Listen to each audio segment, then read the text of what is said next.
Bạn có nhớ những chiếc tivi ngày xưa hay không? Đó là câu chuyện của những năm 90 hoặc đầu những năm 2000. Hồi đó phòng khách của gia đình nào cũng có một chiếc hộp khổng lồ. Nó rất to, rất dày và nó nặng.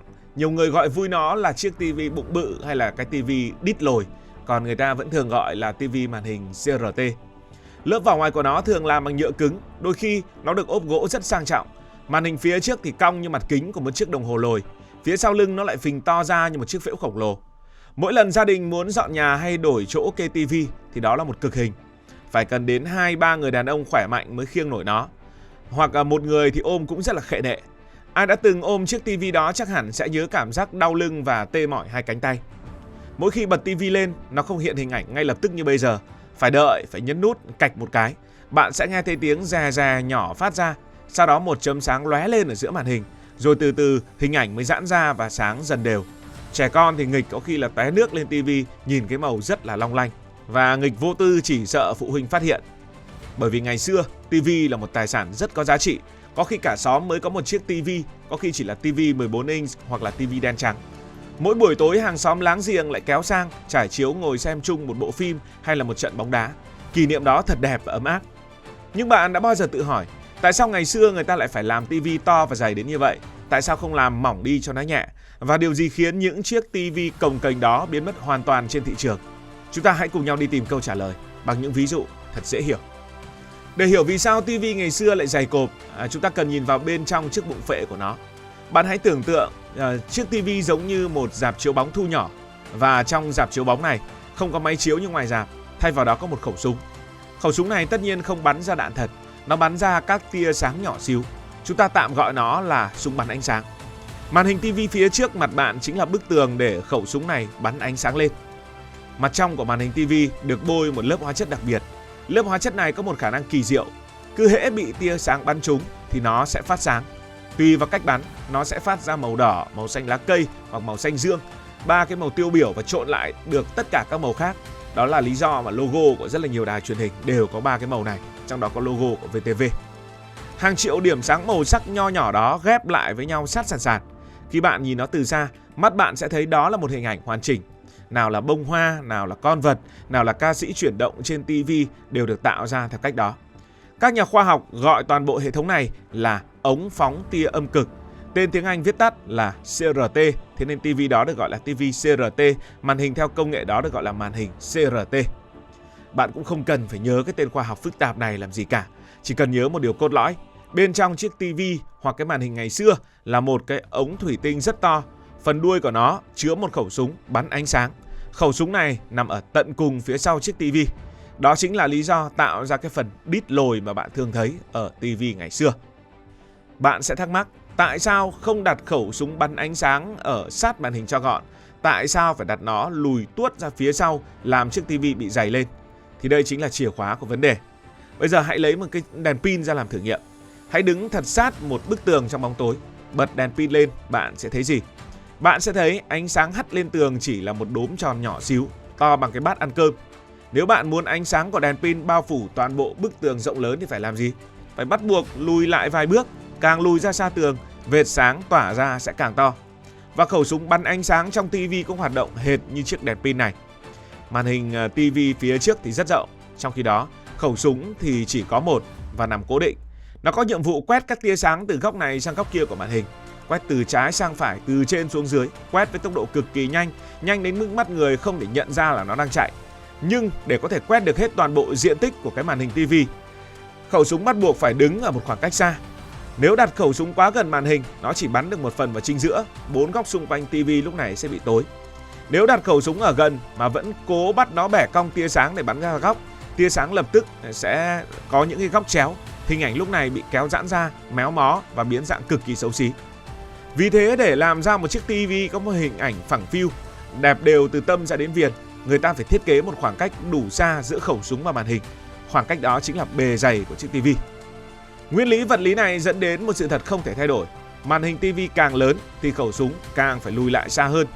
Nếu bạn muốn xem một chiếc tivi to hơn, bạn buộc phải chấp nhận mua một chiếc tivi sâu hơn, dài hơn và chiếm nhiều diện tích hơn ở trong nhà. Sự cồng kềnh của tivi cũ không chỉ nằm ở chiều dày, nó còn nằm ở cân nặng kinh khủng của chiếc tivi. Tại sao cái tivi ngày xưa nó nặng đến vậy? có phải bên trong nó có chứa sắt thép, bê tông, xi măng gì hay không? Không hề. Sự nặng nề đó đến từ lớp vỏ thủy tinh, và nguyên nhân sâu xa lại bắt nguồn từ môi trường của khẩu súng bắn ánh sáng này. Để khẩu súng có thể bắn các tia sáng thẳng tắp, chính xác và không bị cản trở, không gian bên trong các ống khổng lồ của TV phải là một môi trường chân không, nghĩa là nhà sản xuất phải dùng máy hút sạch sẽ toàn bộ không khí bên trong ra ngoài. Nhưng khi hút hết không khí ra ngoài, một vấn đề vật lý cực kỳ nguy hiểm xuất hiện, đó là áp suất. Không khí bên ngoài sẽ ép cực kỳ mạnh vào vỏ chiếc TV từ mọi hướng. Sức ép khổng lồ này lớn đến mức có thể dễ dàng làm bẹp rúm và vỡ nát toàn bộ chiếc TV. Để chống lại sức ép vô hình nhưng mạnh mẽ này, lớp vỏ bao bọc ở khoảng chân không đó phải được làm cực kỳ cứng cáp. Và vật liệu duy nhất đáp ứng được tiêu chí vừa cứng vừa trong suốt để ánh sáng xuyên qua ở phần màn hình lại vừa cách điện tốt thì đương nhiên rồi, đó chính là thủy tinh. Nhưng đây không phải là loại thủy tinh mỏng manh để dùng làm cốc nước hay là cửa sổ. Đây là loại thủy tinh đặc biệt được đúc cực kỳ dày. Đặc biệt phần màn hình phía trước hướng về phía người xem, lớp kính ở đó phải dày đến vài cm. Phải dày để đảm bảo an toàn cho người xem TV.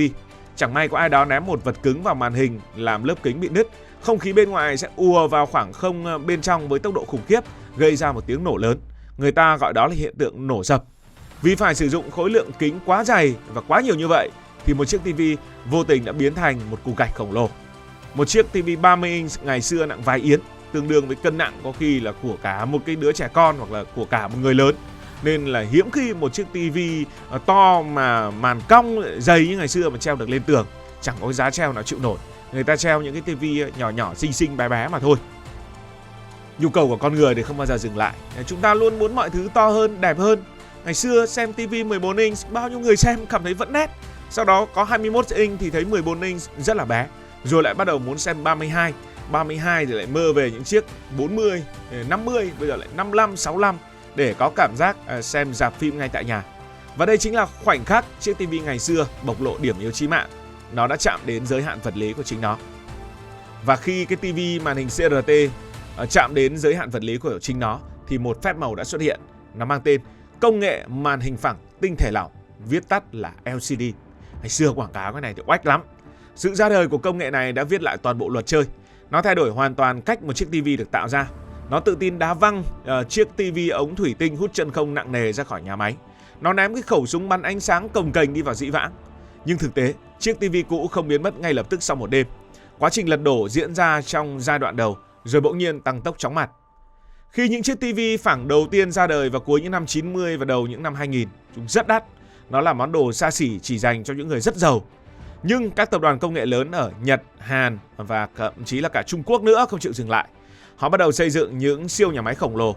Họ tìm ra bí quyết để sản xuất màn hình mỏng hàng loạt với số lượng lớn. Và theo nguyên lý kinh tế, sản xuất càng nhiều thì chi phí cho mỗi chiếc TV càng rẻ đi. Thế là TV mỏng bắt đầu giảm giá giảm từng ngày từng tháng. Từ mức giá hàng trăm triệu đồng, TV mỏng rơi xuống vài chục triệu đồng, rồi xuống dưới 10 triệu, rồi chỉ còn có vài triệu. Nó bắt đầu vừa vặn với túi tiền của mọi gia đình bình dân từ thành thị đến nông thôn. Rồi đến khoảng năm 2007, một cột mốc lịch sử vĩ đại được thiết lập. Vào năm đó, trên phạm vi toàn thế giới, tổng doanh số bán ra của TV mỏng đã chính thức vượt qua TV CRT cũ. Kẻ thống trị cồng kềnh đã chính thức bị ngã ngựa. Sự thay đổi diễn ra nhanh đến chóng mặt. Khắp mọi nơi, người ta thi nhau vứt bỏ, bán đồng nát những chiếc TV cũ để rước TV màn hình mỏng về nhà. Bởi vì TV mới có quá nhiều ưu điểm, mỏng, nhẹ, quan trọng nhất, kích thước của nó không bị giới hạn. 40, 55, 65 inch, thậm chí còn to hơn, đều có thể làm được dễ dàng. Người ta bắt đầu treo TV lên tường giống như treo một bức tranh. Phòng khách bỗng trở nên rộng rãi, sang trọng và hiện đại hơn rất nhiều. Nhưng nếu chỉ vì to và nhẹ, có lẽ TV cũ sẽ thoi thóp sống thêm được một thời gian nữa, vì ở những gia đình không có nhiều tiền người ta vẫn dùng nó. Nhưng có một nguyên nhân thứ hai, đó là sự thay đổi của chất lượng truyền hình. Hình ảnh HD là một bước tiến khủng khiếp, nó sắc nét gấp hàng chục lần. Và đây là lúc chiếc TV dày cộp phải đầu hàng vô điều kiện. Điều này giống như một giọt nước tràn ly. Bước sang đầu những năm 2010, những ông lớn như là Sony, Samsung, Panasonic, LG đều đồng loạt tuyên bố ngừng hoàn toàn việc sản xuất TV CRT. Các dây chuyền cũ bị tháo dỡ hoàn toàn. Kỷ nguyên kéo dài gần một thế kỷ của chiếc TV dày cộp đã chính thức khép lại. Bạn có nhớ lần gần nhất mình xem một chiếc TV dày cộp như vậy là khi nào hay không? Hãy để lại ý kiến dưới phần bình luận.